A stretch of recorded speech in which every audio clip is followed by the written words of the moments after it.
Hello students, पिछली class में हमने पढ़ा था विमाओं के बारे में, विमा क्या होती है। और इस क्लास में हम देखेंगे विमाओं के उपयोग के बारे में। तो मुख्यतः दो तरह के उपयोग हैं जिसे हम अपने इस क्लास में डिस्कस करेंगे, जिसमें पहला है किसी दिए हुए समीकरण के सत्यता की जांच करना। तो एक एग्जाम्पल से आपको समझाने की कोशिश करता हूँ। यदि कहीं लिखा हुआ है, पहले एक चीज़ आपको और उससे पहले स्पष्ट कर दें कि मान लीजिए एक समीकरण का चिन्ह जिसे आप जानते हैं बराबर कहते हैं, एक तरफ x लिखा गया है, दूसरी तरफ y लिखा गया है। तो यदि दोनों या तो ये अंक हो तब तो कोई दिक्कत ही नहीं है, लेकिन यदि ये कोई भौतिक राशि हो, जैसे x मान लीजिए, x एक भौतिक राशि है, x क्या है? बल है। x क्या है? बल है। तो बल है तो इसका मात्रक क्या होगा? न्यूटन होगा। और इसकी विमा क्या होगी? mL/t-2। यदि ये कहा गया तो ये स्पष्ट है कि जो y भी है, y भी क्या होगा? एक भौतिक राशि होगी, वो भी किसको बताएगी? किसी बल को ही बताएगी, और जिसका मात्रक न्यूटन और विमा mL/t-2 हो सकता है, mL/t-2 ही होगा। ये हो सकता है कि x किसी एक प्रकार का बल हो और y किसी दूसरी प्रकार का बल हो। मतलब जैसे कई तरह के बल होते हैं, तो ऐसा हो सकता है कि x हमारा चुंबकीय बल हो और y हमारा वैद्युत बल हो, या x यांत्रिक बल हो, y गुरुत्वाकर्षण बल हो। तो बल अलग अलग हो सकते हैं, अलग अलग प्रकार के हो सकते हैं, लेकिन दोनों बल ही होंगे। यदि हमने कहा गया कि हमने एक दूसरा समीकरण लिखा a=b और कहा a क्या है? a वेग है, तो b भी क्या होगा? b भी वेग ही होगा। ठीक है, एक तो ये बात होती है। दूसरी, मान लीजिए लिखा गया x=yz। ठीक है, x=yz और कहा गया कि x क्या है? x हमारा त्वरण है। ठीक है, x क्या है? त्वरण है। तो y कुछ भी हो सकता है, z कुछ भी हो सकता है, लेकिन इन दोनों का गुणनफल भी क्या होगा? त्वरण ही होगा। मतलब जो हमारा दायां पक्ष वही हमारा बायां पक्ष। ठीक है, ये एक चीज हुई। दूसरी बात, इन चीज़ों को लिखने की कोई खास आवश्यकता नहीं है, बस सुन लीजिए, समझ लीजिए। और दूसरी चीज़, जैसे यदि दो भौतिक राशियां मान लीजिए जोड़ी जा रही हैं, ठीक है, तो दो भौतिक राशियां तभी जुड़ सकती हैं जब दोनों समान हो। जैसे यदि x दूरी है तो y भी दूरी होगा, तभी आप जोड़ोगे। मान लो x है हमारा 5 मीटर और y है हमारा 6 मीटर, तब तो आप दोनों को जोड़ के बता दोगे 11 मीटर, मान लीजिए कोई तीसरी राशि z। लेकिन यदि क्या हो कि x हमारा दूरी हो मीटर और y हमारा बल हो 6 न्यूटन, तो क्या आप दोनों को जोड़ पाएंगे? नहीं। तो यहाँ हमें कोई एक राशि मिलेगी? नहीं। तो दो भौतिक राशियां तभी जुड़ेंगी या तभी घटेंगी जब उनकी विमाएं क्या हो? बराबर हो। तो दो चीजें आपने देखी। एक तो यदि बराबर के चिन्ह मतलब समीकरण में लिखा गया है तो दोनों पक्षों की विमाएं समान होनी चाहिए, और यदि जोड़ा जा रहा है या घटाया जा रहा है तो दोनों भौतिक राशियों की विमाएं भी समान होंगी। उनके परिमाण अलग अलग हो सकते हैं, ये 5 मीटर है, ये 6 मीटर है, लेकिन दोनों मीटर है। ये भी मीटर है और ये भी मीटर है। यहाँ 5 है, यहाँ 6 हो सकता है, 20 हो सकता है, कुछ भी हो सकता है, लेकिन दोनों मीटर होंगी तभी जुड़ेंगी। एक इसमें से दूरी का मात्रक मीटर है, दूसरा बल का मात्रक न्यूटन है, तो दोनों जुड़ नहीं सकते। क्या आप जोड़ सकते हैं? नहीं। ये बात है। ठीक है, तो इस पे हम अपने स्टैंडर्ड का क्वेश्चन लेते हैं। एक बहुत ही ग्रास ऊर्जा, जिसके बारे में आप जानते हैं, ऊर्जा की परिभाषा कार्य करने की क्षमता को ऊर्जा कहते हैं। Tendency to do work is known as energy. तो ऊर्जा कई तरह की होती है, यांत्रिक ऊर्जा, प्रकाश ऊर्जा। और यांत्रिक ऊर्जा की हम बात करें, ऊर्जाएं कई तरह की होती हैं। यांत्रिक ऊर्जा, प्रकाश ऊर्जा, चुंबकीय ऊर्जा, हमारे शरीर के अंदर कोशिकीय ऊर्जा, नाभिक, परमाणु नाभिक के कारण नाभिकीय ऊर्जा। तो कई तरह की ऊर्जाएं होती हैं, जिसमें से एक ऊर्जा के बारे में आप जानते हैं, जिसे हम कहते हैं यांत्रिक ऊर्जा। क्या कहते हैं? यांत्रिक ऊर्जा। यांत्रिक ऊर्जा दो तरह की होती है, गतिज और स्थितिज।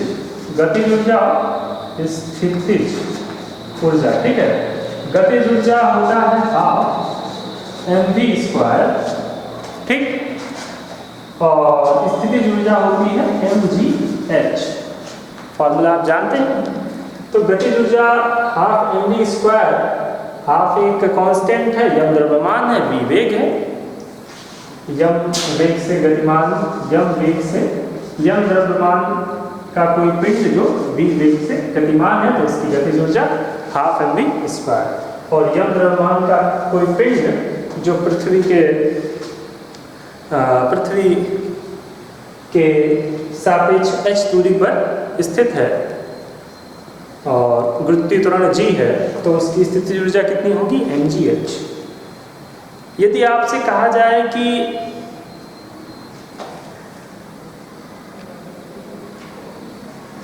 किसी इक्वेशन में लिखा गया और कहा गया कि किसी समय t पर m द्रव्यमान के पिंड की गतिज ऊर्जा और स्थितिज ऊर्जा एक दूसरे के बराबर है, मतलब ये कहा गया कि हाफ mv² बराबर mgh है, तो हम फिजिक्स के तौर पे ऐसा लिखेंगे। तो क्या ये सही है या नहीं? या आपसे कोई ऐसा लिख दे, कहे बताओ ये इक्वेशन सही है या नहीं, ठीक है, तो आप कैसे बताओगे कि ये समीकरण सही है या नहीं? यदि ये समीकरण भौतिक का समीकरण है और सही है, तो एक स्थिति होनी चाहिए कि दोनों पक्षों की विमाएं क्या हो? बराबर हो। तो देख लीजिए, हम देख लेते हैं विमा, इसको LHS मान लेते हैं। LHS क्या है? Half mv²। 1/2 नियतांक है, इसकी कोई विमा नहीं होती है, यह द्रव्यमान है, द्रव्यमान को हम कैपिटल M से लिखते हैं। और v वेग बराबर क्या होता है? विस्थापन बटा समयांतराल, विस्थापन बटा समयांतराल। x दूरी है, L, और t की विमा कैपिटल T, तो क्या हो जाती है विमा? LT-1। तो देखिए m की जगह कैपिटल है और जहाँ v है वहाँ हम क्या लिख देंगे? LT-1। और v पे क्या है? वर्ग है, तो यहाँ क्या कर देंगे? वर्ग लिख देंगे। तो हमें क्या मिलता है? यम L पे कुछ नहीं है तो क्या है? 1 है। 1 × 2, घात पे घात तो घात का गुणा, 1 × 2 कितना हो गया? L2। और t पे -1 × 2 -2, तो विमा क्या आ गई? m L2t-2। इसी तरह हम RHS देख लें, RHS जो क्या है? mgh है। तो हमारा RHS m द्रव्यमान है, विमा क्या होगी? m। g क्या है? गुरुत्वीय त्वरण है, तो त्वरण की विमा क्या होती है? यहाँ लिख देता हूँ। त्वरण होता है वेग में परिवर्तन बटा समयांतराल। तो वेग में परिवर्तन, तो वेग की विमा क्या है? हमने निकाला LT-1 और समयांतराल मतलब नीचे क्या होगा? t होगा। t पे यहाँ कुछ नहीं है तो +1 है, +1 जब ऊपर जाएगा तो कितना हो जाएगा -1, तो त्वरण की विमा क्या हो गई LT-2। पिछले वीडियो में भी मैंने त्वरण को और वेग की विमाओं को काफ़ी अच्छे से बताया है। यदि किसी को कोई दिक्कत हो तो वो पिछले वीडियो में जाए और उसे देख ले। तो ये हुआ। तो देखिए g की जगह त्वरण की विमा लिखनी है LT-2 और h हमारा क्या है ऊंचाई है, ऊंचाई का मतलब दूरी है, तो विमा क्या होगा l। हाँ, तो mn इन सबको एक साथ कर लें तो देखिए m l यहाँ 1 है, यहाँ 1 है, आधार का गुणा हो रहा हो और वो समान हो तो घात क्या होते हैं जुड़ जाते हैं, तो 1 + 1 2 और t-2। तो इस प्रकार हम क्या देखते हैं, इस प्रकार हम देखते हैं कि LHS,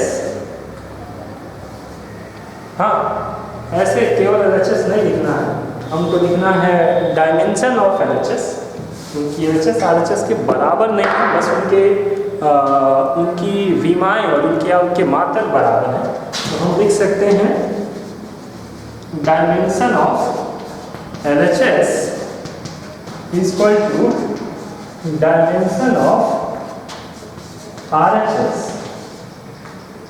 बाएं पक्ष की विमा बराबर दाएं पक्ष की विमा, ये मिटा दे रहा हूं। अतः दिया गया समीकरण सत्य है। ठीक है, ये एक कंसेप्ट हो गया। आप चाहें तो नोट भी कर सकते हैं, वीडियो पॉज करिए और नोट कर लीजिए। आगे बढ़ता हूं, एक बहुत ही इंपॉर्टेंट वीडियो क्वेश्चन बता रहा हूं आपको, जो परीक्षाओं में अक्सर पूछा जाता है। विमाओं का दूसरा उपयोग, विमाओं की सहायता से हम भौतिक सूत्र की निष्पत्ति कर सकते हैं, सूत्रों की निष्पत्ति। ठीक है,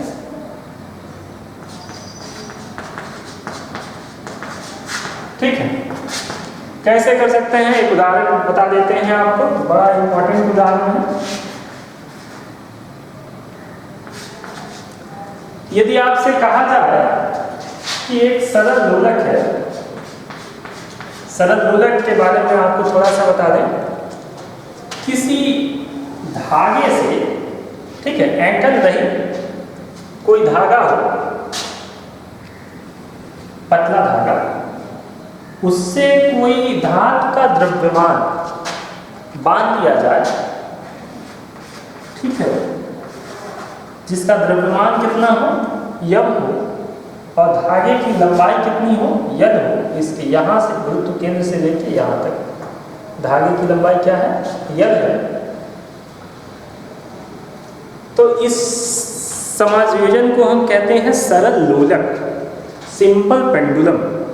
होता क्या है इसमें, जब आप इसको किसी एक छोर पर ले जाके छोड़ देते हो तो ये ऐसे गति करने लगता है। इसकी अपना एक अलग कंसेप्ट है सरल लोलक का, जो कि हम आगे के क्लासों में पढ़ेंगे। फिलहाल यहाँ हमसे इतना ही मतलब है।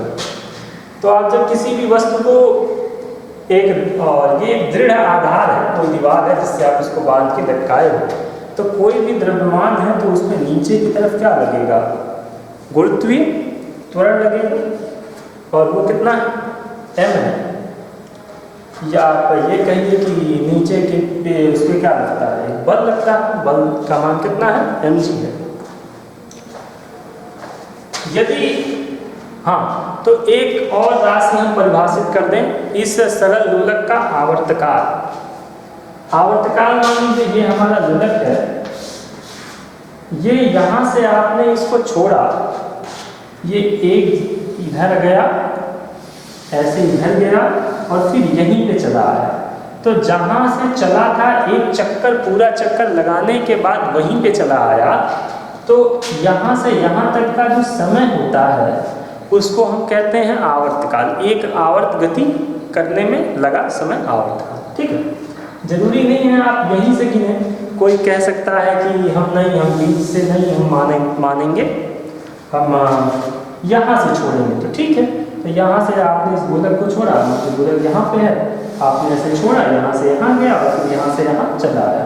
तो यहाँ से जाके फिर यहीं तक आने में जो समय लगा t, मतलब किसी बिंदु से जाके पुनः उसी बिंदु पर लौटने में लगा समय, किसी बिंदु से जाके एक चक्कर पूरा करने के बाद उसी बिंदु पर आने में लगा समय आवर्त काल।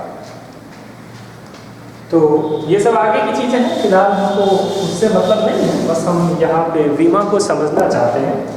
तो यदि कहा गया कि किसी सरल लोलक का आवर्तकाल t, सरल लोलक के धागे की लंबाई L, उसके गोलक के द्रव्यमान, ये जो द्रव्यमान होता है उसको गोलक कहते हैं, गोल होता है इसीलिए यम, और गुरुत्वीय त्वरण g पर निर्भर करता है। t किस पे निर्भर करता है? यानी एक तरह से ये कह दिया गया कि t जो है वो फंक्शन है किसका? L, m और g का। t निर्भर करता है L पे, m पे और g पे। तो t का मान ज्ञात करें, t के लिए फॉर्मूला ज्ञात करें। हमें फॉर्मूला नहीं पता है, बस इतना पता है कि t निर्भर करता है L, m और g पे। तो फॉर्मूला कैसे निकाल सकते हैं? बहुत आसान है। हम कहते हैं कि चलिए मान लेते हैं निर्भर करता है, तो उनमें कोई संबंध होगा, समानुपाती होंगे, व्युत्क्रमानुपाती होंगे। ठीक है, या निर्भर नहीं करेंगे तो कोई संबंध होगा।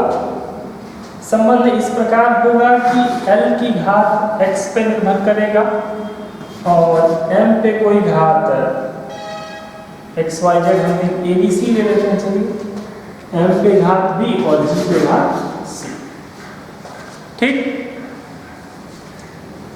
अब हमें क्या पता, L पे निर्भर करेगा, L स्क्वायर पे निर्भर करेगा, L क्यूब पे निर्भर करेगा, करनी में L पे निर्भर करेगा। हमें तो बस इतना पता है L पे करेगा, L की किस घात पे करेगा नहीं पता।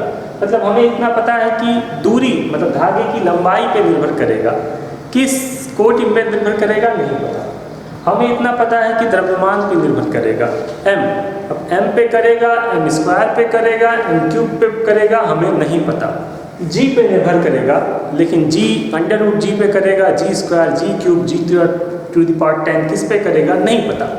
तो उसके लिए हम क्या करते हैं, हम 3 अननोन मान लेते हैं कि a, b और c लंबाई, द्रव्यमान और गुरुत्वीय त्वरण की a, b तथा c घातों पे निर्भर करेगा। ऐसी स्थिति में a और b, c का मान निकाल लेंगे, जो आएगा देख लेंगे। तो उसके लिए आप क्या करते हो, जब आप समानुपाती चिन्ह हटाते हो तो एक नियतांक आता है, कोई भी नियतांक ले सकते हो k, m to the power a, m to the power b, g to the power c, जहाँ k क्या है, कोई नियतांक है। अब आप क्या करते हैं, v मान लेते हैं। तो t क्या है, आवर्तकाल है। आवर्तकाल मतलब समय। तो आप समय की विमा लिखेंगे, क्या समय की विमा क्या होती है, कैपिटल T ही होती है, तो T। लेकिन यहाँ पे एक चीज ध्यान देने की होती है कि यहाँ पे आप उसका आदर्श रूप लिखते हैं, मतलब पूरा m, l और t तीनों लिखते हैं, m, l और t, क्योंकि आवर्तकाल में l और t हो, माफ करिए, m और l होता नहीं है, इसलिए उन पे घात क्या कर देंगे, 0। कोई यदि ऐसे लिखने में कंफ्यूजन हो रही है तो पिछले वीडियो में जाके कंफर्म कर लें। तो और t पे कितना है, 1। अब देखें, एक नियतांक है, नियतांक की कोई विमा नहीं होती, आंकिक नियतांक है। ठीक है, यह क्या है, लंबाई, तो लंबाई की विमा L पे घात a। ठीक है, यम क्या है, यम क्या है, द्रव्यमान m पे कोई घात नहीं, मतलब 1, और इस पे घात क्या है, b। जी क्या है? गुरुत्वीय त्वरण, उसकी विमा क्या होती है? LT-2, हमने अभी निकाला LT-2, और इस पे घात क्या है? C। तो यहाँ देखें M0 L0 T1 बराबर, देखें घात पे घात तो घात का गुणा, A into 1 A, M to the power A into B, तो B, और यहाँ तीसरा वाला देखिए, यहाँ कोई घात नहीं है तो 1, तो 1 into C, और L पे घात -2 गुणे C, तो T to the power -2C, माफ करिए T to the power -2, और घात पे घात तो घात का गुणा, तो -2 into C -2C। अब इधर तो आपका सब कुछ संयुक्त रूप में है, M0 T1, इधर भी सबको एक साथ कर दीजिए, तो L एक यहाँ पे है, एक ही जगह L है, नहीं दो जगह L है, यहाँ पे और यहाँ पे। सबसे पहले हम M को लिखना पसंद करेंगे क्योंकि इधर M है, तो M पे घात कितना? B, फिर M के बाद L लिखेंगे, यहाँ पे L पे घात कितना है? A, और यहाँ पे C। तो जब आधार का गुणा हो रहा हो और आधार समान हो तो घात जुड़ जाते हैं, A प्लस C, और T, तो देखिए T और कहीं है नहीं, एक ही जगह है, तो T to the power -2C। अब दोनों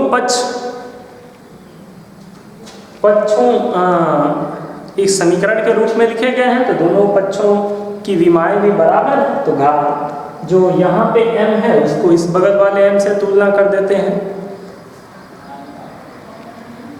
दोनों विमाएं समान हैं, इसीलिए दोनों के अलग अलग राशियों की विमाएं भी समान होंगी। ऐसी स्थिति में हम क्या करते हैं, ऐसे मिटा रहा हूँ, आप चाहें तो लिख सकते हैं, पॉज करके। तो देखिए तुलना कर देते हैं, विमाओं की तुलना करें,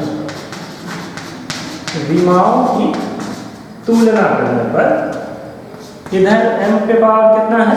0, पहला होता है किसका? M की विमाओं की तुलना कर देते हैं, तो यहाँ पे M की विमा कितनी है? 0, और यहाँ पे कितना है? B, मतलब B बराबर क्या हो गया? 0, ठीक है। यहाँ पे L बराबर कितना है? L की विमा 0 है, दूसरा L का कर लेते हैं 0, और यहाँ पे देखिए L का कितना है? A प्लस C, ठीक है, इसे यहीं पे छोड़ देते हैं। ये हो गया हमारा समीकरण 1, ये हो गया हमारा समीकरण 2। तीसरा हम कर लेते हैं T के लिए, तो T की विमा इधर 1 है और इधर है -2C, तो भाग दे दीजिए, तो C बराबर कितना होगा? -1/2, ये हो गया समीकरण 3। तो हमें किसका मान मिल गया? C का मान।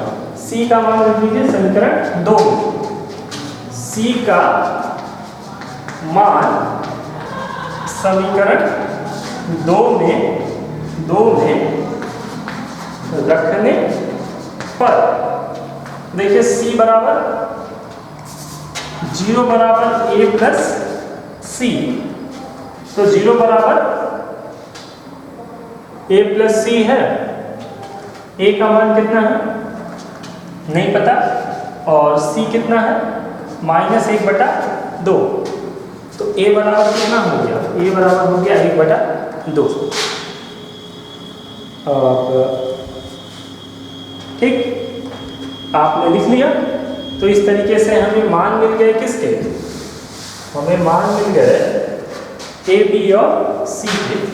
A का मान मिल गया हमको 1/2, B का मान मिल गया 0, और C का मान मिल गया -1/2। हमने समीकरण शुरू में लिखा था P बराबर K, L पे पावर A, M पे पावर B और G पे पावर C। तो मान रख लेते हैं K, L पे घात कितना लिखते हैं? A का मतलब 1/2, M पे घात B पे मतलब 0 और C पे घात -1/2। माइनस C की जगह क्या है? G है। ओके, कैलकुलेशन है नॉर्मल। तो इस प्रकार आप देखें क्या T बराबर क्या हो जाता है? K M किसी भी राशि पे घात 0 तो उसका मान 1, तो M को छोड़ देंगे। और ये देखिए करनी में L घात 1/2 का मतलब होता है करनी और -1/2 का मतलब होता है, आप इसको पहले यदि कंफ्यूजन हो रही है तो ऐसे लिखें, L पे घात 1/2 और ऊपर घात ऋणात्मक है तो नीचे जाएगा तो क्या हो जाएगा? धनात्मक हो जाएगा। वीडियो थोड़ा लेंदी हो रहा है तो T इज इक्वल टू, हालांकि क्वेश्चन इंपॉर्टेंट है, देखते रहिए। T is equal to K L/G, दोनों पे घात कितना है? 1/2। तो T is equal to K घात 1/2 के लिए आप √ लिख सकते हैं, तो क्या हो गया? L/G। तो इससे हमें क्या मिल गया? सरल दोलक के आवर्तकाल के लिए फॉर्मूला। तो आप देख सकते हैं कि रीमा की सहायता से हम किसी सरल दोलक के आवर्तकाल के लिए फॉर्मूला भी डिराइव कर सकते हैं। प्रयोगों द्वारा देखा गया है कि K का मान कितना होता है? 2π। तो ऐसी स्थिति में क्या होगा? T = 2π √L/G। हाँ, तो हमें T के लिए फॉर्मूला मिल गया। एक चीज और जो यहाँ पे आप देख सकते हैं कि जो सरल दोलक का आवर्तकाल है वो L पे निर्भर करता है, G पे निर्भर करता है, लेकिन क्या इस फॉर्मूले में कहीं द्रव्यमान है? नहीं है। यानी सरल दोलक का आवर्तकाल गोलक के द्रव्यमान पे निर्भर नहीं करता। ओके, तो वीडियो लेंदी हो गया लेकिन कंसेप्ट वाइज इंपॉर्टेंट है।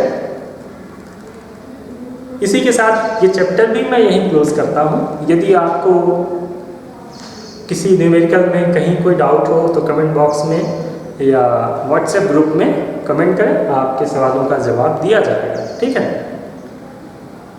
अगला वीडियो हमारा नेक्स्ट चैप्टर जो कि सरल रेखीय गति में है उस पे होगा, उसके कंसेप्ट को देखेंगे। तब तक के लिए धन्यवाद, थैंक यू।